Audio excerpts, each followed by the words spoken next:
Hey guys, hi. How's it going, Abby? How's it going, Toby? Good to see you, buddy. Hi. It's been almost a week since I shot my last YouTube video. And as you can see, we've gotten a lot more snow. I'm pretty sure we've received over a foot. So we probably have almost 18 inches of snow just on the ground, which is really nice. And for a winter in Vermont, it kind of is like what you need to have a winter in Vermont.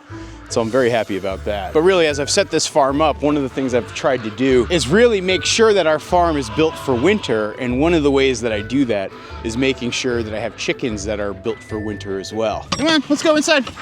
Morning, birds! Huh, that's kind of strange. I can see all my ducks and geese, but the chickens aren't out of their coop yet. So all the birds, the ducks, geese, and chickens all live inside this high tunnel hoop coop greenhouse that I have. But in order to keep the chickens always knowing where their home is, I actually trained them to this mobile coop that they use year round. I just park it inside here in the winter. And over the last couple of days, I've actually had a problem with their door where it keeps getting stuck. Yeah, I don't know exactly what it is, but there's something wrong with the door mechanism where it keeps getting stuck occasionally. And so I've had a couple of mornings where it's been hard to wake up the chickens. Rise and grind, chickens! Yeah, here on our farm, our main chicken flock is a very diverse mixture of chickens. I like having that diversity because I think it gives me a lot of opportunities to observe different chicken breeds and different conditions. And on the years that I actually breed my chickens myself, I'm actually able to push and promote some very specific traits that I feel like work best for chickens that are living free range in the summer months and have to endure our cold Vermont winters. And actually, in advance of shooting this video today, I looked back at some of my records, and over the years, I've kept 50 different breeds, actually 52 different breeds of chickens here on our farm. And I really feel like it's helped me get a sense of really what works and what doesn't work in a cold climate. So for example, you'll notice I have a lot of black chickens in my flock. Most of those black chickens are Australorp or Australorp crossbreeds. I also have like a lot of Rhode Island Red mixed with Australorp in here. I also have a lot of Barred Rock genetics mixed in here. And I do have a fair share of fancy chickens too. Like for example, that's Pingu right down there. She's one of our Akana chickens. That black chicken there, she's not an Australorp. She's actually a Crevecoeur, which is a chicken breed that I would not necessarily recommend for cold weather. But Barbara back there, who we got, I guess it was in the summer of 2020, she's been doing great for years here on the farm. And yeah, I don't know, so maybe she's not that bad a breed too. Which is quite possibly the first piece of advice that I would give you as you're choosing chicken breeds for cold weather. You know, all of the information I'm gonna give you is like in generalities, and just because I say like you probably don't wanna do something or it's less likely to succeed, doesn't mean you shouldn't do it, and it doesn't mean that it won't succeed. It just means that based on my experience, it has a much lower tendency of being successful. So yes, as always with my videos, take it with a grain of salt. Release the Kraken! Yeah, you can see the snow is really starting to build up here. I mean, heck, would you look at the side of the hoop coop? Some of the snow that's fallen off almost piles up to the height of the sidewalls of the hoop coop before you get to the roof. I don't know if you can see out there, but Toby Dog is marking his territory. We got, I don't know, maybe about an inch of fresh powder last night. And so anytime that happens, Toby feels like he's got to go back out there and kind of like redo all of his hard work from the day before. The birds don't really even want to go outside just yet because over the last few days, since we've been getting so much snow, I've been actually feeding the birds inside. And so that's what they're expecting me to do right now. Okay, you guys, here's your food. Eat up, eat up. I genuinely enjoy the chaos of the morning feeding frenzy. It'll usually die down after a couple of minutes, but it's kind of fun to watch. And yeah, for all of my birds this time of year, the chickens, the ducks, the geese, they all get the same food. It's just your basic standard chicken layer crumble. So it's like, I think like 16% protein, and it also has some of the calcium to help with shells. You know, if I was striving for peak nutrition for my birds, I would probably mix up and balance the food specifically for ducks and specifically for geese and specifically for chickens. But because I do this whole co-mingled setup, I find that it's actually more efficient to just give them all the same feed that works for everybody. And in fact, from a financial standpoint, the money I might save, as well as the increased profits I might get from having perfectly balanced nutrition for each bird, doesn't outweigh the cost of like the labor to keep 3 separate flocks and 3 separate coops and do all of that work. It just doesn't make sense. And so to just basically give them all the same thing, it's the most efficient thing to do, in my opinion. You guys might have noticed this one duck that was sort of like wandering and like stumbled her way into the food. Like she was separate from all the other birds before everybody started eating, and then she kind of found her way over there. Well, that's Bean the blind duck. She's actually a duck who's blind, but she does pretty well because she can hear and tell when the whole flock is being fed. And she'll just kind of find her way over to where everybody's eating, and it seems to work out pretty good for her. So our regular viewers will note that over the last couple of weeks, I've had this hose that's been running between these 2 spots that's been leaking a lot, and I was just trying to ride it out to see how long it would last. And well, yes, yesterday was the last day that hose survived. And so I ended up having to make a new hose. While this wasn't always the case, these days I strongly prefer making my own hoses because, number one, I find that it's actually a bit cheaper, like in the long haul. And then number 2, I can make custom lengths to fit the exact need that I have. And that can oftentimes make your farm just a little bit more efficient, less clumsy, and maybe even, probably not in my case, but in other people's cases, make your farm more beautiful. So yeah, these days, whenever I buy hose, I usually always buy just 100-foot hose because it actually ends up averaging out to be a lot cheaper. You can then customize your hoses to the exact length that you want versus, you know, having to work in like 10 or 25-foot increments, which is typically the types of hose lengths that they're gonna sell. Now, if I actually had my act together, I would have measured exactly how long a hose I would have needed. I'm just gonna kind of eyeball it here. What do you think, Jenny? Is this enough hose? So one of these guys, which can also be used to cut polypipe, is typically what I'll use to make a nice straight cut on the hose. You can pick this up at like a Lowe's or a Home Depot for, I don't know, 10, 15 bucks or so. So I've now got exactly the little short hose that I need for this project. Then the other thing that you're gonna buy at like your hardware store or garden supply store are these guys. So these are connectors for hoses. They call it like a hose mender typically if you're trying to buy it. They sell male versions and female versions. So because I have this short piece of hose here with no connector on either end, I'm gonna have to put a little connector on either side. You unscrew this part and it has like this little metal part. This skinny end is what's gonna fit into the hose. Now, because you want a really tight connection here, typically it's actually really hard to push it in. And so that's why I like to use the torch to soften up the rubber just a little bit. You don't wanna overdo it. You don't wanna scorch your hose, but you do wanna get it nice and warm and pliable. And that's gonna make it significantly easier to jam this little metal piece in here. This is also much easier to do when it's not 8 degrees Fahrenheit outside. There we go. We got it on this end. And then they just usually have like a little Phillips head screw that you can loosen to open up this clamp part. You see how this is open like this? Now I can just thread it through the hose. Get it up here on the end, just like so. This way it's pinching the rubber to the metal connector, and then you just screw it back in to tighten it. I find it's actually good to keep switching sides as you're screwing it. That way it has even pressure on each side. Versus if you just try to like clamp the left side as tight as possible and then try to do the right side, it just doesn't make as good a connection. And I find that you can have just a little bit of leaking, but if you do both at the same exact time, it actually is not that bad at all. And now I just have to do the same exact step for the other side. But again, for the other side, I gotta use the female connection. And so there you have it. For less than $5 in parts and about 5 minutes in time, I have a brand new custom hose that is perfectly length for my hydrant. And so yes, this morning it's time for this hose to get its maiden voyage. Now I just hope this hose is not too short. As I said earlier, I didn't measure this, so I hope it fits. All right, so it fits on that side. Nice, and it fits on this side. And as you can see right here, it is like the perfect length. That's exactly what I was hoping for. And so now the only thing left to do is turn on the water and give it a test. Beautiful, that is working perfectly. I know I was driving some of you guys crazy in the comments because you're like, well, why don't you just fix your hose or replace the hose? And I don't know, I find that so often in farm life, like these 5-minute tasks that are not all that hard to do, but are a complete break from your normal routine, can often be really, really challenging. And yeah, I don't know, I struggle with them. I don't know if that's a function of ADHD or something else, but admittedly, I struggle with the little non-usual tasks that break up my routine in the morning. Like regardless of how simple they are and how easy they are to do, I struggle with that. I don't know if any of you guys have that same problem, but it's definitely one for me. So one of the things though that folks often ask about is, like what sort of breeds can you get with cold weather and what can't you get.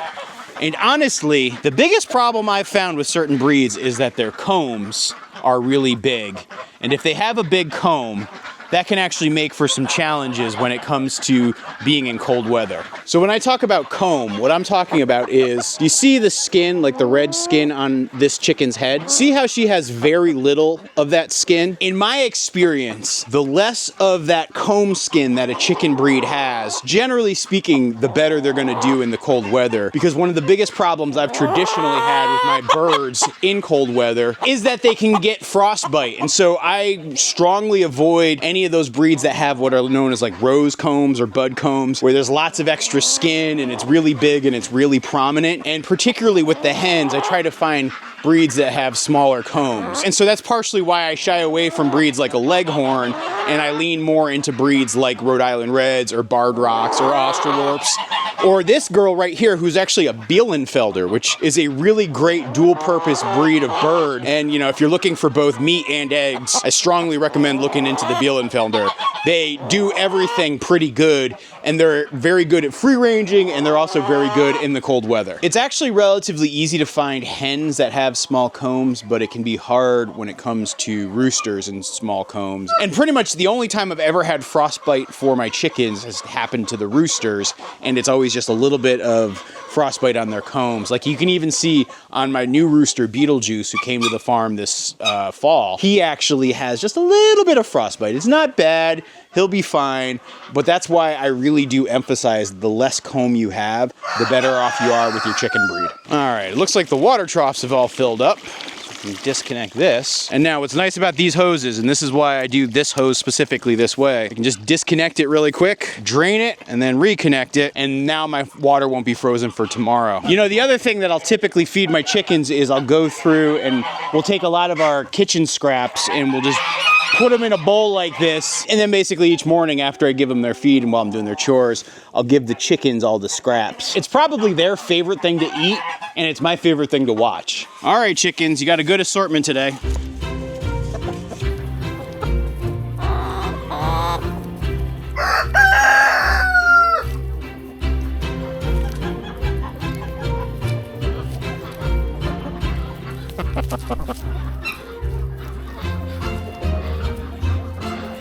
So at a time when eggs are the most expensive they have ever been in the history of the United States of America, our farm's egg strike is actually finally over and the birds are starting to lay eggs again. It's not a lot, but I went like, I think it was about 5 weeks or so without getting a single egg, and so it's nice to have eggs that I can eat with my breakfast or my lunch each day. So let's see what we got here.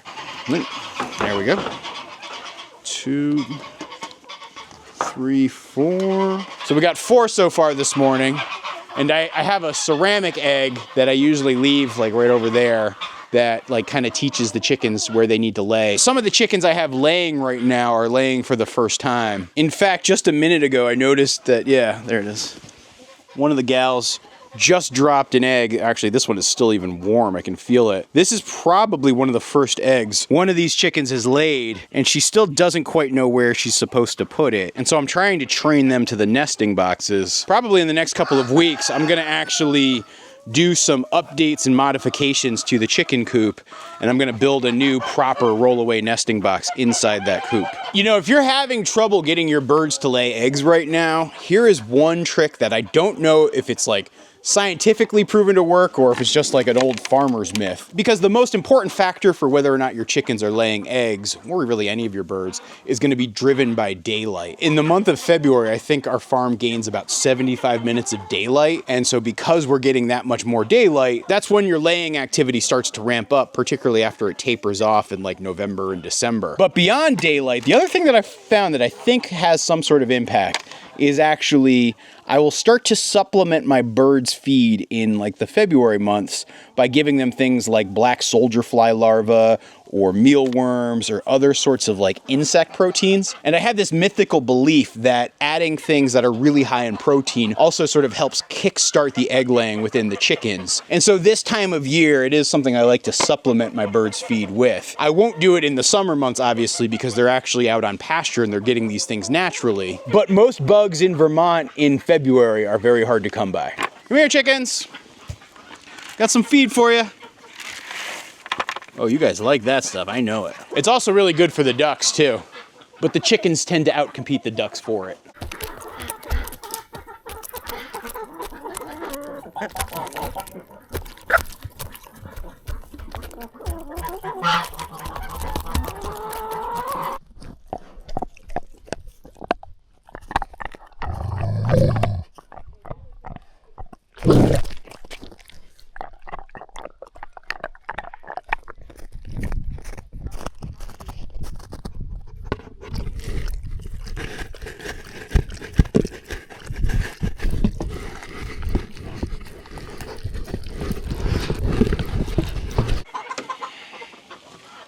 Abby, what are you doing? You look guilty. I just came outside and Abby had this really guilty look on her face. I'm kind of wondering what she was up to. But luckily she was wearing her Abby cam, and so we can check up and see what sort of mischief she got into. And I'm gonna guess that she was eating out of this bowl. This is actually really my fault because after I fed the chickens their scraps, I left the bowl out there. And I think there was some sort of spicy mayo on the bowl still, and so Abby got to lick the bowl, I guess. No harm, no foul, but I do separate the dogs out from the chickens when I'm feeding the scraps because the dogs will try to steal the scraps, and some of those things they shouldn't be eating. Morning, weird chickens. So I will admit the weird chicken area is getting to be a little challenging right now. We've got so much snow. It's making it even hard to open and close their door at night. They're too cold to want to come outside. As the sun comes up, they'll come out, but they're kind of shy this time of year. So my weird chickens are a mixture of breeds, and some of those breeds I think are phenomenal for winter and others are horrible. So my black Cochin Carmen, who's that big fluffy black chicken that you see here, she actually is outstanding for winter. You know, the Cochins have small combs, they have fluffy feathers on their feet, they're just covered in feathers. They actually do really, really well in cold weather. The only problem with them is they are really prone to wanting to sit on a nest of eggs, and like they get really broody and they want to hatch chicks. And so if you're doing free range chickens like we do out in our pasture, that's really a bad characteristic. But if you have them in just a standard coop and you want to have a nest with a mom, that is an outstanding breed to get. Captain Janeway is actually a New Hampshire red chicken, which is like a close cousin of the Rhode Island red. Those are also outstanding breeds. The New Hampshire red chicken was actually developed not too far from us over in Bizarro, Vermont. They're great. They're really good egg layers. They're hardy birds. They're built for the cold, and so that's a great breed to recommend. The breed I would not recommend are the Silkies. The Silkies are generally a small miniature breed of chicken. This is a Silky hen that I hatched out, or actually her mom hatched out this past summer. What you'll notice about their fur is it's actually more like hair, and despite what you might think, that actually makes them much more susceptible to cold and they're much more fragile. And in fact, the reason I keep them in that shed is to keep these Silky chickens safe and keep them protected and give them a little bit of extra support relative to our main flock of chickens. And so if you're in a cold climate, I would strongly recommend against this breed unless you want to do a lot more work relative to like a more standard breed of chicken like the ones I'm talking about in this video. Okay, back with your family. Good job, girl. Go, go, scoot, scoot. Don't get stuck in the snow, please. Go. Boop. And here we have the majestic Pablo barn cat sitting on his mountain of goat food. Hey Pablo, how's it going, old man? Ow, don't bite me, kid. Come on. I'm trying to be friendly. Yeah, be nice. Aw, isn't that nice, Pablo? Ah! Now I don't feel so guilty for kicking you off when I have to feed the goats. Come on, excuse me. Good morning, boys. How's it going? How are you guys doing? Huh? Did you have a good night? Yeah, I got your hay. I got your hay. Hang on. Everybody, come with me. Let's go. Come on. Inside. Let's go. Come on. All right, here's your food. Here's your food. Dig in. How's it going, Telemachus? Good to see you, pal. Hi, Larn. How's it going? How are you doing, Barney? Good to see you, buddy. What do you think, Abby? Are these friendly goats? Just don't get too close. Don't get up in their business. I don't want them trying to headbutt you.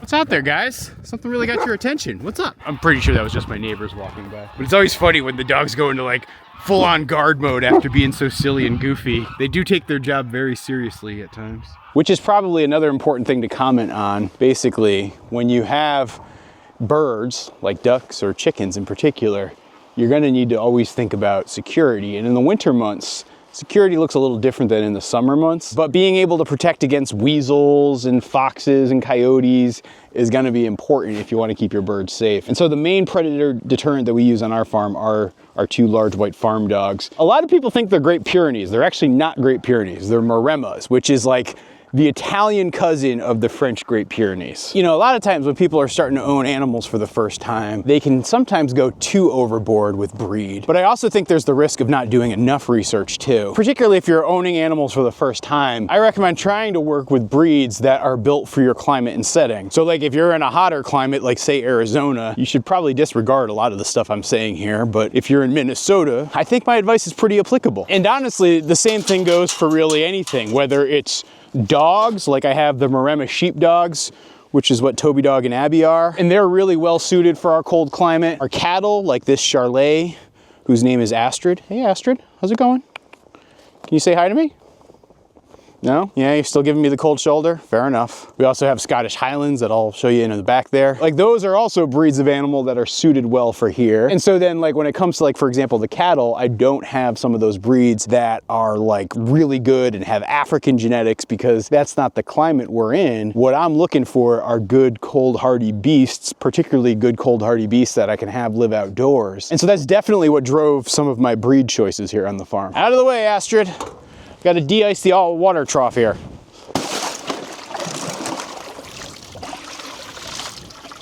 You know, investing just a little bit in those hardy breeds means that you can keep them in conditions with a little bit less work. And I don't know, I think that, you know, raising animals can be hard just in its own right. And so not having to fight climate and breed too is, I don't know, in my opinion, the best way to go. So these white cattle are Charlet. The ones with the horns are the Scottish Highlands, and they're all pretty well suited for the cold weather that we have here. The Charlet actually come from a farm just over the hill that way, and for 30 years the farmer's been keeping them outdoors year round, and so they're really used to this, and they do really well in this kind of climate. How's it going, Buffy the Vampire Slayer? Can you say hi to me? No? Yeah? Annabelle, you are looking very pregnant right about now. This is exciting to see. She is definitely gonna pop at some point. Probably not till April, but I don't know, the more and more I work with the cattle and like have kept them now, and this is the 4th winter that I've been keeping cattle and had to like calf, and I feel like I can see the signs much more clearly now just by looking at one of them. So Belinda Carlisle, who's this cow who's taking a nap here in this old leftover hay, she actually was the first calf ever born on the farm, and I have a hunch she might actually have the first calf of this season as well. What do you think, Abby? Do you think Belinda's gonna pop first? I'm pretty sure it's either gonna be Belinda or Bonnie McMurray, who's that black one back over there. But as they say, we shall see, and only time can tell. And I really appreciate you guys stopping by today, and hope this advice was helpful. Thanks for watching, everybody, and if you want, check out another video right over here.